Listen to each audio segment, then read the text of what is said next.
All right, welcome in, welcome in. We're live. We're here. It's Sunday, week 17, championships on the line. So let's set some good starting lineups. I'm here to help you guys with that. And let's talk a little bit about some about the inactives that just came out. So I think it's mostly good news. So looking at the players that are active for this game, are healthy, taken off the injury report. Demario Douglas, Noah Fant, Dylan Sampson. I think that's an interesting one. We'll talk about him in a minute. I think he's kind of an interesting sleeper for this week. Tet McMillan, Harold Fannin, all of those guys are active today. So I think you can fire up any of those guys if you need them. I mean, obviously, a couple of them you probably won't be wanting to start for fantasy, like Demario Douglas or Noah Fant. You'd have to be pretty desperate. Um, but yeah, definitely good news for Harold Fannin, who we expected to be active. So definitely good to see. Also, Tet McMillan. I don't think there was too much concern about him, but definitely glad to see him active as well. But yeah, I think the really interesting one is Harold is Dylan Sampson. I mean, I think in most cases, you probably don't have to go as deep as someone like Dylan Sampson, but I do think with Quinshon Judkins out, there is a possibility that Dylan Sampson is a workhorse for the Browns. He's definitely a good prospect, one I really like coming out of college. Um, he can really do it all. He can catch passes. He's a good runner. He can score touchdowns. He scored like a million touchdowns in college, and just seems like a good player. So he's very slippery. I do think he could be kind of a sneaky, at least like desperation start. If you're looking for a running back or a flex play this week, he kind of has that PPR scam potential. I mean, we've seen when he's gotten opportunities this year, like week one, I think he had like 8 targets, 8 catches, something like that. I could double check that. But hey, we got some peeps in the chat here. Hey, Steve Texas, good to see you. Been a minute. You say Josh Allen or Purdy? Gosh, that's an interesting one. Yeah, I believe Josh Allen is active. I think he was taken off the injury report. Of course, yeah, reports have been saying that all week he's been expected to play. We'll double check on him just to make sure here. I do think that could be a really high scoring game between the Bills and Eagles there. Of course, Brock Purdy is red hot. He is not someone I am dying to bench either. Yeah, Josh Allen is healthy. Yeah, so I think you got to fire up Josh Allen there. I mean, I wouldn't fault you either way. I think they're both great starts this week, but it's the finals. We need to score a lot of points here. Purdy could definitely do that. Also, let me know if it's 4 points or 6 points for passing touchdowns, Steve. If it's 4 points for passing touchdowns, I'm pretty easily going Josh Allen. Not even a question for me. If it's 6 points, I wouldn't fault you for going either way there. But you give me Josh Allen. I mean, he's the QB1. He's a stud. He can put up 50 points in a week. I'm not sure if we've ever seen Purdy do that. And you never know. Like, you might end up needing 50 points from your quarterback. I mean, there are going to be some crazy high scores in finals week here. So yeah, let me know about 4 points or 6 points for passing touchdowns, but I'm probably going Josh Allen either way there. All right, we got Let's Get It in here. Good to see you. He says, sorry, Dan, we are hitting you up again with the same questions, LOL. Hey, that's what I'm here for. Lay them on me. I've had the night to sleep on it. So yeah, hopefully I'm giving you an even better answer today. So you say, my championship loss awaits. Hill, Mayer, Gasicki, or Tongues, and need one wide receiver alongside. Need one wide receiver alongside Jacoby Myers, um, Marv, BTJ, Trey Tucker, or Kyle Williams with New England other receivers out, and Purdy or Stafford. All right, so we'll take this one at a time here. So for tight end, okay, so you have Taysom Hill, Michael Mayer of the Raiders with Brock Bowers out. Gasicki, although Noah Fant is active, so don't love that. I mean, I wouldn't really like Gasicki that much regardless. Or Tongues. I'm getting the impression that Kittle's probably not going to play, but it still is possible. So I don't really want to take my chances on Tongues in case Kittle ends up toughing it out and then Tongues is just nothing. So I don't want Tongues. I don't want Gasicki. Michael Mayer. Okay, the Raiders are playing the Giants. Solid matchup there.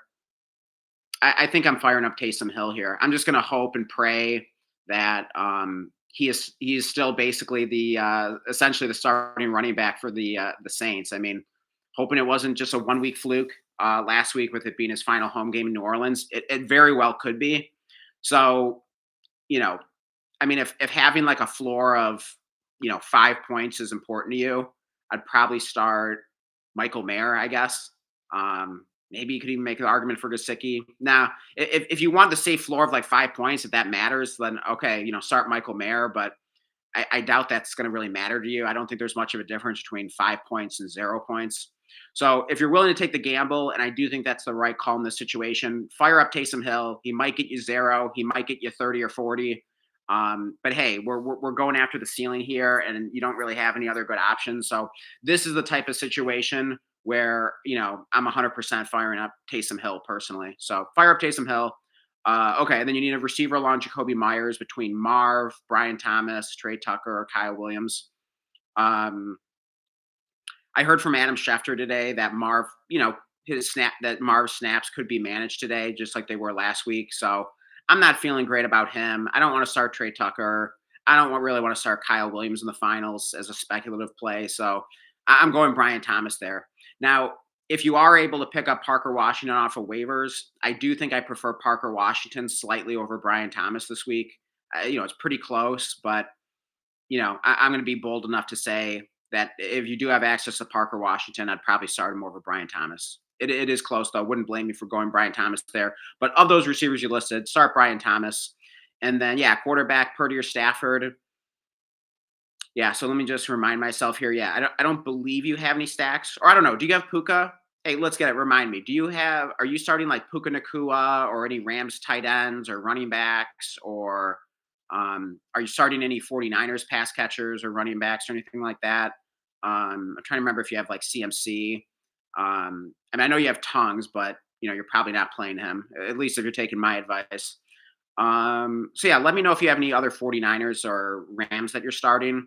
If you do, I do think you could make the stack the tiebreaker. But assuming you don't have that as a tiebreaker, um, I'm probably firing up Stafford. I really think Falcons Rams could be a fun shootout on Monday night. And also just kind of as the fun factor, you'll have a chance going into Monday night. Even if you're down big, because Stafford could always put up a monster game, so you'll still have a prayer at least. You can make your opponent sweat it out this week. Having to watch every minute of Matthew Stafford on Monday night. And hey, look at this. Maybe this is a sign. Do you see what this is? That's a Matthew Stafford Lions jersey, number 9. So yeah, hey, we're rolling with Stafford here. Yeah, so good questions though. Don't mind answering them again. Thank you for the questions. And hey, we got Steve Texas saying, oh, 4 point. Okay, so it's 4 points for passing touchdowns. With your earlier question about Josh Allen or Purdy. Okay, if it's 4 points for passing touchdowns, I'm firing up Josh Allen, like no question about it. Like I don't even really have to think about it too much. I mean, I'm not saying Purdy couldn't outscore him. Of course, anything's possible. Purdy's awesome. Purdy should have a big game, but I mean, come on, Josh Allen with his ability to score the rushing touchdowns, and you get 6 points for those. So definitely going Josh Allen here if it's 4 point passing touchdowns. Um, and then hey, we have Jose Laura. I'm probably saying that wrong. Let's say Jose. We got Jose in here. Which tight end would you start with Kittle out? Um, okay. Well, hey, what are your options, Jose? Let me know. I mean, I'm assuming you probably have access to Jake Tongues. I mean, I think that's at least a solid alternative there. He was pretty good early in the season when Kittle was out. Um, and then yeah, I mean, let me know what other tight ends you have to choose from. Uh, oh, here you go. Okay, and so the very next comment. All right, full PPR between Jake Tongues, Colston Loveland, or Colby Parkinson. Interesting. Um, well, do you own Kittle? I mean, if you own Kittle, I would probably just. Well, actually, I mean, you at least have Colby Parkinson as an emergency option if Kittle ends up being active and you can't start Tongues, then you could always pivot to Colby Parkinson in the Monday night game, with the 49ers playing in the Sunday night game. So, oh, and then Loveland also plays in the Sunday night game. Okay, so you've done a good job there picking up some options. Um, Picking up some options in those late games there that you can pivot to. So, yeah, let's assume Kittle is out here. In that scenario, which of those three tight ends would I play? I would probably play. Gosh, I mean, yeah, none of them feel like super inspiring. I think I might go with Tongues. Yeah, I mean, I feel like Tongues is maybe the most reliable option there. I mean, maybe as an upside play, you could probably make the case for Loveland there. I mean, maybe even Parkinson if he just finds the end zone once or twice, always possible. So, gosh, I don't have like a really strong feeling there, but I think I'm leaning toward Tongues if Kittle is out. I think I would go with Tongues. But yeah, man, I mean, all three of those tight ends are really close if Kittle is out. So I can't say I have like a super strong feeling. But look at your matchup score and projection going into the Sunday night game. If you're down big, I mean, I don't know. I mean, all those tight ends probably have pretty similar upside. I mean, the Bears are running the ball a lot, so I don't know. Does that limit Loveland's upside maybe a little bit? I don't feel like really excited to start Loveland, but hey, you never know. Um, I think, yeah, I think Tongues. I mean, Parkinson. I mean, he's really kind of touchdown or bust. You don't really know what you're getting from him any given week. We also have seen Terrence Ferguson snaps going up recently. So that makes me a little nervous about Parkinson, although I still think he's a good red zone threat at the least. Um, yeah, I think I'm going to leave Tongues lean toward Tongues there if Kittle is out, but I wouldn't hate Loveland as just like a pure upside swing if you're down big at that time. So definitely take stock of your matchup score if going into that Sunday night game. But good question there. All right, hey, we got Rampant in here. Good to see you. He says Gibbs the other night, sad times in the championship game. Sorry to remind you as a Lions fan. Still all to play. Wait, still all to play for through my opponent. Wait, though my opponent does have Puka Nakua, which is the only worrying factor for me. Yeah, it was brutal with Gibbs. Yeah, we won't even get into the Lions here. But yeah, hey, I mean, you're still alive, right? I mean, anything's possible. So, yeah, and certainly not fun playing against Puka Nakua. But hey, you never know. I mean, even great players have a dud every once in a while. So, um, yeah, just hey, start your best lineup, and we'll hope for the best here.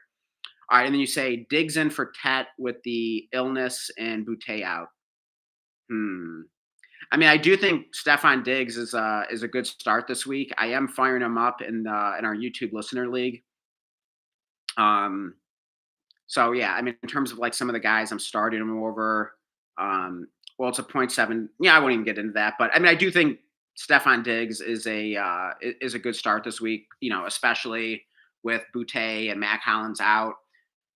Because like the issue with Diggs is that they haven't been like using him as much as they should. He's played not as many snaps as you'd like, and um, not running as many routes as you'd like. The Patriots kind of like to use a rotation of wide receivers, but they really don't. But they did use him more last week. I would be normally worried about like, okay, well, they're going to do that again, or is it just going to go back to normal? But with Hollins and Boutte being out, I do think you can feel more confident in Diggs this week, but gosh, I don't know if I would start him over Ted McMillan. I mean, I think that's pretty close.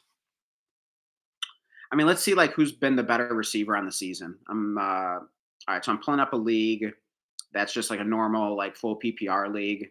Going to leaders and let's sort by points per game this season and let's see who's been better. I mean, I just generally like to start my best players, the ones that got me here. All right, so pulling up wide receivers leaders for the season. All right, let's take a look here. Okay, so Stefan Diggs is at 12.1 points per game in just a normal PPR league. And Ted McMillan, let's see where he is. Guessing he's maybe a little bit above that. Let's see. Okay. Yeah, Ted McMillan is at 13.3 points per game. So, yeah, 13.3 for Ted versus, what did I say? Was it 12? Yeah, 12.1 for Stefan Diggs. So, a little more than a point per game. But that is the difference between wide receiver 19 and wide receiver 30. So yeah, I mean Tet's been the better player this year. I don't know if I want to overthink it too much with Boutte and Hollins being out. I mean, I do think it's enough to make Stefan Diggs like a solid start this week that I definitely feel better about than I otherwise would. But I don't know. Could that be getting too cute to play Diggs over Tet? Uh, when Tet's been the better receiver this season. So I think personally, I'm going Tet McMillan. I mean, I guess you could argue it's close enough that with those injuries to Boutte and Hollins, that you know that does that kind of push Diggs over the top. I think you could make the argument. I don't hate the call. Again, like I'm hoping and rooting for a big Stefan Diggs game myself here. So, I mean, if you're really feeling that, I mean, feel free to start Diggs. I think I'm probably just rolling with Tet McMillan. I mean, I don't even think we really have seen the best of him yet. I think we could get that big breakout game anytime. Um, so, yeah, I'm not really too worried about the matchup with the Seahawks. I mean, we saw Puka go, absolutely nuts against them last week. So I'm probably just, trying not to get too cute here. I'm probably just throwing Tet in my lineup and hoping for great things. Uh, but hey, go with your gut there. I think that's close enough that you could trust a gut feeling there if you have one. Um, yeah, interesting question there. I do like Stefan Diggs this week, but I'm personally going Tet. Okay, and then you also say Tet hands down, but hard matchup and playing through illness and other factors. Okay. Yeah, I guess I didn't know like too much about Ted having an illness. I mean, I knew he was like questionable this week. I guess I didn't know like too much about it. Let me make sure I know what's going on there. I mean, I guess I'm personally not starting Ted anywhere in any finals matchups, but definitely want to know for in terms of giving my recommendations here. Okay, yeah, I see he has the illness. He is officially active, and let's see. Oh, okay. Wait, it says the Panthers added him to the injury report on Sunday morning and listed him as questionable. Now that he's active. Okay, I see.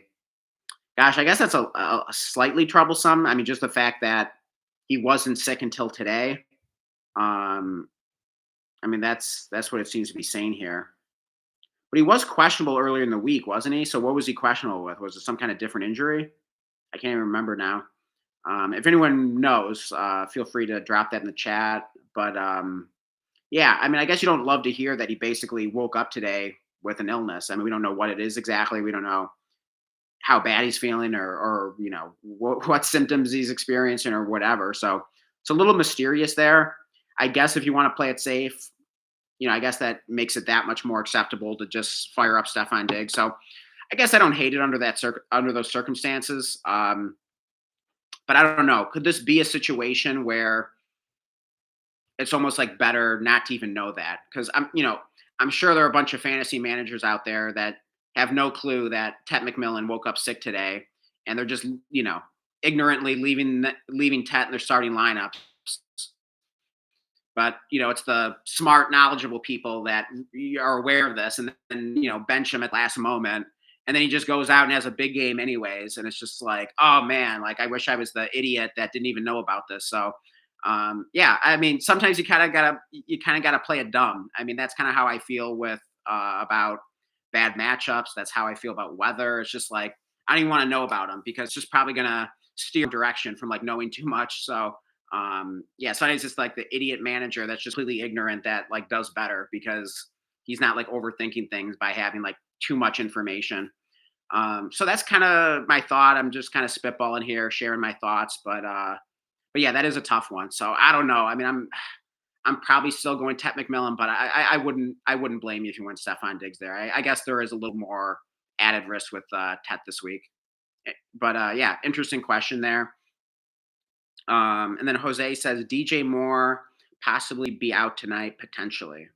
Okay, I didn't even realize that. I don't have any DJ Moore in the finals, so let me pull up his player card here. Let's see, DJ Moore added to report iffy for Sunday. Yikes. Okay, yeah, that report just came out. That is fresh, hot off the presses. Hey, thanks for the heads up. Appreciate that. I was not aware of that. It just happened. It looks like. So it looks like, yeah, it looks like he's sick. It's with an illness. Yikes. Okay. So yeah, I mean, if you're planning on starting DJ Moore, you might want to make other plans. At the minimum, make sure that you have a late contingency option that you can pivot to if he's ruled out right before the game. So make sure you have someone playing in that Bears 49ers game or on Sunday night, tonight, or in the Falcons Rams game on Monday night. But yeah, appreciate you giving me the heads up on that. I was not aware of that. So that is really good to know. Hey, we got Frank Nunez in here. Good to see you. He says, "What's cracking? Strange or tongues?" Interesting. I mean, if it's just those two, and you don't have Kittle, I'll go Brenton Strange. I don't want to risk counting on tongues and then Kittle ends up being active. I mean, you just never know with Kittle. I mean, you could always tough it out. By the way, we got 5 people in here. Good to see you all. Definitely drop me a like if I answered your question. Would really appreciate it. And yeah, answering everyone's question here before kickoff. Let's see. Okay. Rampant FM says, cheers for the advice. Always grateful. Hopefully it all works out. Dicker, the best kicker in the NFL, in my opinion, also underperformed for me. It's the studs letting me down at the moment. Yeah. I mean that's rough when it's your best players letting you down. But at least in that scenario, you can feel good that you started your studs, you started your best players. That's good process. You can sleep easy knowing you did everything you could do. I mean, a lot of fantasy football is obviously out of our control. So all you can do is just have a good process, make good decisions, and make good decisions that even if they don't work out with the result you were hoping for, that you feel good knowing I did the right thing, I started the right players, and I did everything that I could. So um, yeah, and then let's see. Jose says, would you consider Loveland now with DJ Moore potentially not playing if he doesn't play? Yeah, I mean, I think Loveland is fine, especially as like an emergency pivot because he plays in that same game. So you could still wait to see if DJ Moore is active, and then if he's not, you can pivot at the last moment to Loveland. So yeah, I think that's a solid choice. I mean, it's not like I love Loveland this week, but I mean, we've seen upside from him. We've seen a massive spike week from him early in the season, albeit it was against the incredible matchup for tight ends that is the Cincinnati Bengals. But I mean, Loveland's a really good prospect. I mean, come on, he went to Michigan. I mean, you see what basement I'm in here. This is the Michigan man cave here. So yeah, of course, I'm a big fan of Loveland. Yeah, I don't think that's a bad option at all. I mean, feel free to let me know if you have any other options that you're choosing between. But yeah, I mean, you know, I mean, at this point, like there are only going to be like so many other good options on your bench or on waivers. So yeah, that sounds pretty solid though. But feel free to let me know if you have a little bit under the radar.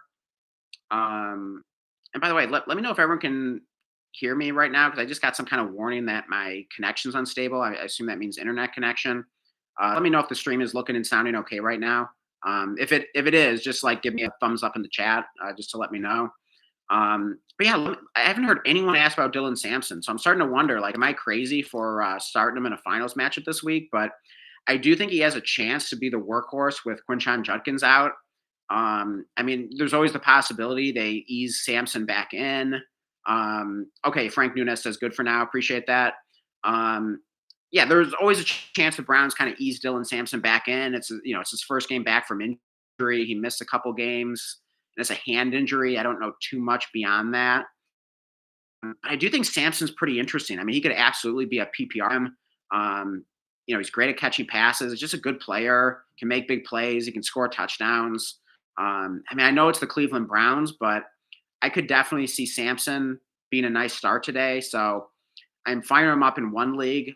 I've even been considering firing him up in another. Basically, I mean, Kittle would normally be my starter, and it's a 0.75 tight end premium, but it's not looking good for Kittle. So for the moment, I set my auto sub as Alec Pierce, who's another player I haven't really heard too many questions about. I mean, he scored 2 touchdowns last week. Looks like he has a pretty good connection with Rivers. I think he's pretty interesting as well. Has a great match against the Jags. So I think Alec Pierce is a pretty nice start this week as well. I haven't heard anyone talk about him. But anyways, I have Alec Pierce as my auto sub right now for Kittle if he's out. But I'm also kind of debating like, oh, should I, should I make Samson my auto sub rather than Alec Pierce? So I don't know. Let me know if you guys have any thoughts about that. It's for the YouTube listener league. So hey, I mean, I want to be the champion of the listener league. It'd be a nice feather in my cap, nice little bragging point here. So hey, come on, help me win the listener league. Let me know if you have any thoughts about whether you guys prefer Alec Pierce or Dylan Sampson this week. I also like Taysom Hill, and he gets the tight end premium. I'm kind of nervous about him. I do think there's a chance Taysom Hill could just be like a goose egg today. So I don't know. Let me know what you guys think. Feel free to just drop in the chat either Samson, Pierce, or Taysom. I guess those are the main three guys I'm debating between. I also have Darren Waller, and again, 0.75 tight end premium, full PPR. They're also big play bonuses. So let me know what you guys think while we're waiting for some more questions to come in here. Let's see. Rampant says, I'm off the now. All the best for the championship, guys. Yeah, absolutely. Good luck to you. Hope you take home a championship there. Yeah, let us know in the next stream. And hey, we got Jacob in here. Welcome. He says, please give me extra confidence in playing Gainwell over Bucky. Sleeper projects Bucky 2 points higher, but 0 Bucky goal line carries and DK is out. Yeah, I mean, I don't know. Like, am I crazy here? But like for me, that doesn't even really seem close. I mean, Bucky has done nothing the past 2 weeks. According to Jacob, he's not getting goal line carries. I just don't really feel good about Bucky Irving. Also, like I don't think Baker Mayfield's fully healthy. So yeah, I'm just not dying to start a Buccaneer this week, frankly. So yeah, I mean Gainwell's been amazing. I mean, pull up his game log. I mean, look at his fantasy points in his last few games. I mean, he's been unbelievable. He's a PPR scam. I mean, how is it even close? I mean, I don't care what the projections say on sleeper. I mean, it's just meaningless. I mean, I feel like the sleeper projections or just projections in general, like definitely impact people's lineups because it's like you see the number there and it's like, oh wait, this number is higher, so I should start the player with the higher number, right? But it's just a made up number. Like it doesn't even mean anything, especially on sleeper. I mean, they really don't have very good projections on sleeper. I mean, if you want to look at like ESPN projections, like those are typically a little better. I don't even know where sleeper, how sleeper comes up with its projections. I mean, it's probably some kind of like BS AI thing. Just ignore the number. Just pretend it isn't there because, it could steer you in the wrong direction. A lot of times, like sleeper doesn't even update them. Like I think it has Dylan Sampson projected for like 6 or 7 points today. It's like, come on, like you know, if Samson is out there and healthy, I mean, there's a good chance he's the workhorse and catching a bunch of passes and getting a bunch of rushing attempts. And I mean, he's going to score. I think he's going to score pretty easily over 6 points this week. So the projections are absolutely meaningless to me. Just don't even look at the number. It's just going to steer you in the wrong direction. That's how I look at it. Yeah, and Kenneth Gainwell, just pull up his game log. All right, so here's fantasy points in full PPR leagues over the last 6 weeks. 29, 18, 7, 16, 20, 24. I mean, come on. Like, I mean, what more do you want? I mean, that is head and shoulders better than Bucky Irving. So not even close for me. And yeah, DK Metcalf being out, I mean, you could argue that helps because, now the Steelers have to use their running backs even more. I also think Jalen Warren is a pretty good start this week. I mean, we're seeing him coming off a 29-point game. He terrorized my Lions, same as Kenneth Gainwell did. So I like both Steelers running backs as starts this week. Even if you own both of them, I don't even hate firing both of them up. I think both will be good this week. Yeah, I haven't heard anyone ask about Jalen Warren either. So I definitely think there are some players kind of flying under the radar this week. So definitely Dylan Sampson, Alec Pierce, and Jalen Warren, I think are three very sneaky starts this week if you need them. And then Jacob says, I think it's close because Bucky usage is still high, just no goal line work. Okay, but what kind of usage is it? I mean, if it's not usage near the goal line, okay, I mean, how much does that help you? And then the other, important usage would be in the receiving game. So, I mean, is he getting targets? Is he catching passes? I mean, I'm pulling up his player card. Good Lord. I mean, he had 0 targets last week. The 3 weeks before then when he returned from injury, He had targets of 2, 3, 3, and then the 0 this past week. So what is that? 8 targets in the past 3 weeks. So, he's not even getting 3 targets a game, let alone catches. So they're not using him in the receiving game a lot. So no, I mean it's a good matchup, yes, but like I'm just he's just not your best player. Like Kenneth Gainwell is objectively your best player for fantasy purposes. Um, all right, and then let's see. Jacob says, Dan, in your case, I might play Wandale. He has the highest ceiling of anyone on your bench, it seems. Has a couple 30 bombs this year. Okay, interesting. Jacob, I appreciate you taking the deeper look there and giving me your thoughts. I haven't been considering Wandale too much because I am definitely kind of freaked out or feeling a little squeamish over what the Giants did last week. I mean, they barely threw the ball. I mean, what did Jackson Dart have? Like 13 passing attempts, something like that. I mean, it was a joke. I mean, they just basically wanted to protect Jackson Dart. They just ran the ball. I mean, why aren't they going to do that again? Like, why would they do that last week and not this week? I mean, that wouldn't make sense to me. I mean, I think they just want to protect Jackson Dart, get through the ceiling without, getting injury to their franchise quarterback, which makes sense. Can't fully blame them.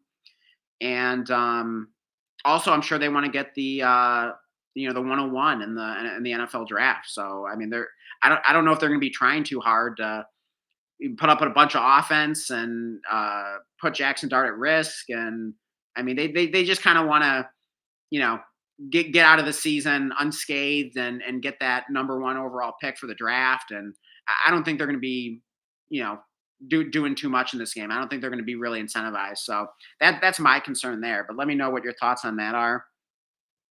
Um, let's see. Hey, then we got Chinner's cards in here. Good to see you again. He says news today sounds worse for Kittle. Debating throwing Johnson in. Okay, yeah. So I'm assuming that's Juwan Johnson, as we talked about in last night's stream. Yeah, I wouldn't fault you there. I think at this point, it's not looking good for Kittle. Um, yeah, yeah. I think I'd probably throw Juwan Johnson in there at this point, based on how things are sounding. It doesn't sound like Kittle's particularly likely to play, and if he does, if he's that questionable, you might even be a little bit nervous about starting Kittle. Even though you could pivot to Jake Tongues, but I do think Juwan Johnson is probably a better start than Jake Tongues, at least by a little bit. Also, I mean, Juwan Johnson has a unbelievable history in the fantasy playoffs. I mean, he's kind of legendary for heating up in the fantasy playoffs. I mean, I won my first two ever Dynasty championships starting Juwan Johnson in a 16-team league. And there wasn't even a tight end premium or anything like that, just kind of a normal full PPR league. So, hey, I'll always love Juwan Johnson. He's had a really good year. He's the tight end 10. So, yeah, I'd say at this point, let's fire up Juwan Johnson. I agree with you there. Um, okay, Jacob says the Vikings are elite, though. Um, yeah, I don't know. I'm not sure what that's in reference to. I mean, yeah, obviously they obviously they embarrassed my Lions this weekend. Obviously, you're being sarcastic there. But yeah, that's pretty hilarious, Jacob. You love to troll me on the Lions, so hey, we would expect nothing less from you. And then hey, we got Charlie Morris in here. Welcome. He says Kyle Williams seems like a sleeper pick this week. I agree with you. I mean, he's definitely a sleeper pick, but yeah, he's just that, a sleeper pick. He's not someone you want to be starting in the finals of your fantasy football league if you can help it. Um, I mean, let me know if you agree with that. But I mean, you just don't know exactly what you'd be getting from someone like Kyle Williams starting him. I mean, we might want to assume that okay, he's gonna be playing like what 75+% of the snaps now, but I mean, they still have other receivers there. They have Stephon Diggs, who I think his snaps will go up this week. They have Demario Douglas, who was ruled active, so Demario Douglas will be out there. Efton Chisholm is active. Hey, shout out to Efton Chisholm. Definitely a fun player there. Undrafted free agent, I believe, and he's kind of a fun player. Had a big preseason, looked good. Looks like he can play. So, yeah, I wouldn't even be shocked if Efton Chisholm made some noise today. I definitely not starting him anywhere. But yeah, I mean, I just don't. I'm just not convinced it's just suddenly going to be like the Kyle Williams show this week. But yeah, he absolutely could have a good game. He's a fun prospect. He's definitely a sleeper this week. I mean, I might even call him, by the standards of the final, of it being finals, I'd probably even call him a deep sleeper but I really don't want him anywhere near my lineup personally. It just feels too risky for the finals. I want to start. Obviously, I want to start a stud, or the closest thing to it that I have, and I still feel like Kyle Williams is pretty far from that at this point. But I do think he's a sleeper for whatever that's worth. All right, let's see. Let's see. Last comment. Okay, Jacob says they just won against the Lions with negative passing yards from Brosmer. I mean, yeah, I don't know if they ended up with negative. I think it ended up being like, I mean, what difference does it make? It was like 6 passing yards or something like that. So I don't think technically I don't think it was negative, but it was looking like that for a moment there. So yeah, that was beyond embarrassing. I'm not going to be defending my Lions here. I mean, it was inexcusable the way they looked on Christmas and even the past 2 weeks in general. It just looked like one of the worst teams in the NFL. I don't know how we got to this point. Uh, but in any case, Jacob says, "No, Dan, I'm giving you analysis for why the Giants' offense was so bad. The Vikings are elite." Oh, okay. I guess I guess you were being serious there. So yeah, I understand now why you were saying that. Um, yeah, I mean the Vikings have a pretty good defense. So yeah, I guess you could give the Giants a little bit of pass last week, but I mean, but still, why does that explain like why they were running it so much? I mean, is it just that their pass defense is elite? So I don't know. I don't know if I'm fully buying it, but I do think that's a good point. But I don't know. Wandale still doesn't feel that good to me. I don't know. What do you guys think about Wandale Robinson this week? I haven't heard a single person ask me about Wandale Robinson. So I don't know if maybe that's a sign that I shouldn't be we shouldn't be starting him this week, or is just everyone sleeping on Wandale Robinson and forgetting like what a really good year he's had.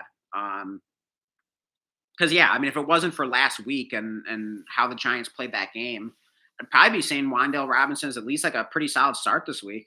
So I don't know. Maybe we are sleeping on Wandale. I do think that's an interesting point by Jacob, but gosh, I don't know if I want to make a lineup change like that at the last minute here. I'm also trying to think, to what degree could the Raiders give the Giants a competitive game where they even need to throw the ball? Um, so gosh, I don't know. I don't know. But I do think it's an interesting point by Jacob. I'm gonna keep thinking about it here. I mean, we're about 10 minutes away from kickoff, so I'm a little squeamish about making that last minute lineup change that I often warn you guys against. I think you have to have a really good reason to make a last minute lineup change because usually, at least in my experience, it doesn't end well. Like usually your first instinct was correct. So I try to avoid those last minute lineup changes as much as possible. But hey, I mean, there is an exception to every rule. So appreciate the points, Jacob. Definitely thinking about it. And let's see. Charlie Morris says, I feel the same way about Diggs, funny enough. Okay. Good to know. Good to know I'm not the only one that likes Stephon Diggs this week. Um, but yeah, I think the question that I was talking about earlier was between him and Tet. I still think I'm leaning Tet, but yeah, I do think it's close with like the Tet illness and Boutte and Hollins being out. So I mean, you could definitely make a case for Diggs over Tet this week. I'm not sure if I'm quite there, but man, that's pretty close though at this point. And we have AJ in the chat here. Welcome. He says Michael Wilson, Michael Carter, Marv, Corum, or Devonta Smith at flex. PPR, championship on the line. Gotta face CMC, Josh Allen, JSN for reference. Need high upside most likely. Oh man, I mean those are three players you're not thrilled to be playing against. So yeah, you definitely need some upside here for sure. So which players give us the most upside here? I don't think it's Michael Carter. I don't think it's Marv.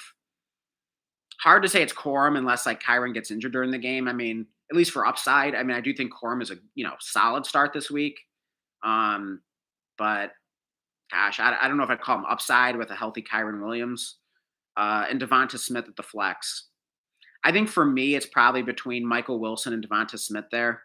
Those are the two main players I'm thinking about. You say it's a full PPR. Gosh, that is really, really close. Let me know. I mean, are you by any chance are you starting Jacoby Brissett or Jalen Hurts?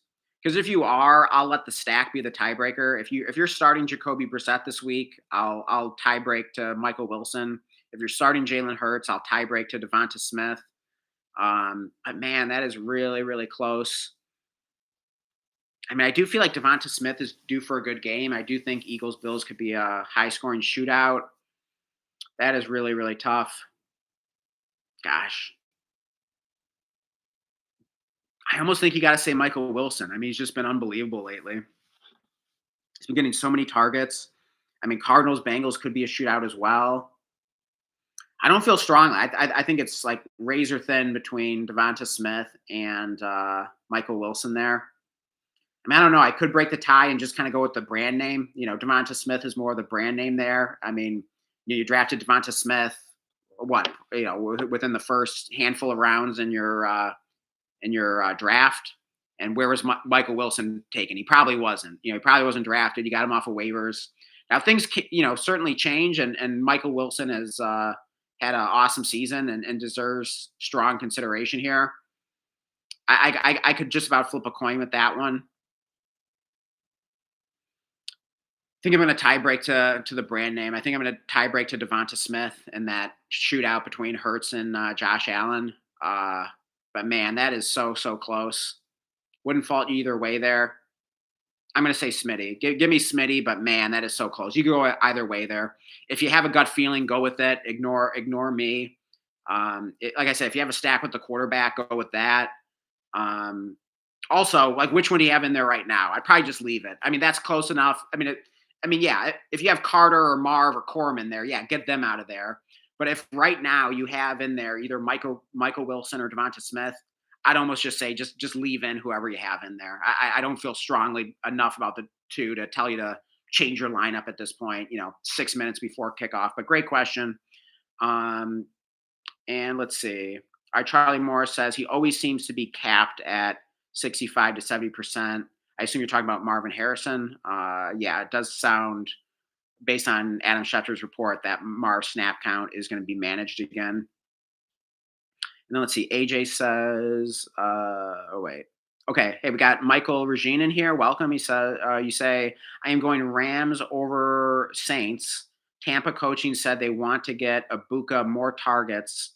I don't believe them. They say that every week. I am going Parker Washington. Thanks. Okay. All right. So you're going with the Rams defense over the Saints. Yeah, I think that's what I was saying yet on last night's stream. Yeah, I don't believe it about the Buka getting more targets. I don't care what the coaching staff for the Bucks are saying. Yeah, hey, fire up Parker Washington. I mean, if memory serves, that was the recommendation I made to you. I definitely like him over Ibuka this week. I liked him over the other options that you had mentioned in last night's stream, and I do think Parker Washington's a pretty sneaky start this week. I mean, I'm not starting him over like any studs, but like if you're a little desperate, like I think Parker Washington could be pretty darn good today. I could see him staying hot. Okay, AJ says Brissett. I got him starting. Cards quarterback. You are the man. Thank you. Hey, my pleasure. Yeah. Oh, I mean, if you're starting Brissett, that's an easy tiebreaker. I'd throw Michael Wilson in there. I mean, he's been amazing. He's been getting so many targets. For what it's worth, Blake, my co-host, like he really likes Michael Wilson just in general as well, and he's adjusted quickly to that because I mean he absolutely would have called Michael Wilson like a roster clogger, in Dynasty or just about any format, before Michael Wilson started breaking out this year when Brissett went in there and Marv got injured. But I mean, Blake's just pretty much buying Michael Wilson as like a good football player at this point. So, I don't even think starting Michael Wilson is an issue of like, getting too cute or whatever. I mean, it seems like he's possibly just like good at football. So I think we definitely got to respect Michael Wilson. Yeah, that's close enough between him and Devonta Smith that yeah, if you're starting Brissett, just go for the stack, consolidate your bets, just make a bet on that Cardinals passing offense, and then you need fewer things to go right because like now you don't need the Cardinals offense and the Eagles offense to both be good. Now you just need the Cardinals offense to be good. So I feel like that gives you a better chance of winning a championship. So yeah. Thanks for sharing that. And hey, I'm glad that makes the start sit decision easier for us here. So good deal there. And then let's see, Michael Regine says, wow, you remembered. Thanks, man. You're the best. Hey, my pleasure. Appreciate the nice words. And hey, by the way, you guys were absolutely amazing yesterday. We gained 12 new subscribers. We got like 17 likes. I'd only set the like goal at 8. So you guys more than doubled that. So just unbelievable support yesterday. So thank you so much. Like means the world to me. And yeah, like we're actually growing this channel. So like it's super exciting. So last I checked before the stream, we were at 170 subscribers. So, that was amazing to see. So yeah, thank you guys for all the support. And yeah, we just got a few minutes here. So if you have any last minute questions for any of the games remaining here, let me know. I will probably be signing off right at 1 because I'm getting lunch with a friend. But yeah, then I will be coming back home to watch all the football games today. So yeah, really excited to watch some football. And yeah, it's always a lot of fun here in week 17, the finals. So much on the line. I mean, I'm playing in 4 finals matchups, all dynasty leagues. Okay, Jacob says half point 0.5 tight end premium, also point 0.5 per rushing slash receiving first down. Start 2 of Taysom, Waller, Smitty. I only care about ceiling. I'm down heavily. Yeah. So I remember this question from yesterday, Jacob. I appreciate the added context of the tight end premium and the rushing receiving first down. Yeah, I'm sticking with my answer. Let's go Devonta Smith and Taysom Hill. I mean, I think all 3 of those players offer some ceiling, but the difference is the floor for someone like Devonta Smith definitely feels higher for the other 2. So if they all have ceiling, I'll break the tie with the higher floor with Devonta Smith. And I think his ceiling is really just as high as like Taysom Hill or Waller. I mean, Smitty can go nuts on any given week. And yeah, between Taysom and Waller, give me Taysom Hill. I mean, he can just do so much. He's going to throw. He can throw. He can rush. He can catch. You get the tight end premium. You get the first downs from rushing and receiving. So yeah, this feels like a good format for Taysom Hill. So let's fire him in there. I don't care if we get the 0. I mean, he gives us a chance for a 30 or 40 burger. So yeah, we got to fire up Taysom Hill with scoring like that and needing the upside. And then Michael Regine says, glad to be part of this. Keep it going. Yeah. Hey, thank you. Appreciate the encouraging words. And then you say, good luck, everyone. Yeah, absolutely. Like, good luck to everyone. Hope everyone, hey, I'm rooting for everyone to win some championships. I can't wait to hear in the next stream about which you guys, won your championship and, won some money and, has the bragging rights over your buddies or whatever. So yeah, I'm rooting for all you guys. Hopefully I gave you some good start sit recommendations. Okay. Yeah. And Jacob says, Taysom it is. Thank you. Yeah. My pleasure, Jacob. Happy to help. Hope it works out. Yeah, I do think Taysom Hill is like the perfect swing for the fences. Like, I don't care if I get a 0, but like I might get, 30 or 40 kind of play this week. So definitely a fun guy to play. I'm hoping it works out. I'm hoping last week wasn't just a complete fluke with him with it being his final home game in New Orleans, but hopefully it continues. I mean, he played well, so maybe the Saints just want to keep him in there. Crazier things have happened certainly. So yeah, I think I'm going to sign off here. But hey, drop me a like on the way out. Make sure you're subscribed. I'll put the Discord link in the description as soon as this live stream ends. Definitely join that. Trying to build a fun community over there. So yeah, we would love to have you over there in Discord. Good place to ask any start to sit decisions the rest of the day or anytime. Since obviously we don't live stream 24/7, at least not yet, anyways. So thank you again, everyone, for the support. I'm out of here. Enjoy the day. Yeah, start your studs. Don't make any last minute lineup changes unless there's a really good reason to. And yeah, also advice I always give is like don't live on your phone like during the games. Just like put the phone down. You know what players you're starting. Just enjoy the games and know that it's just out of your control at that point. So hope everyone wins their championships. Good luck to you all, and I will see you on the next stream.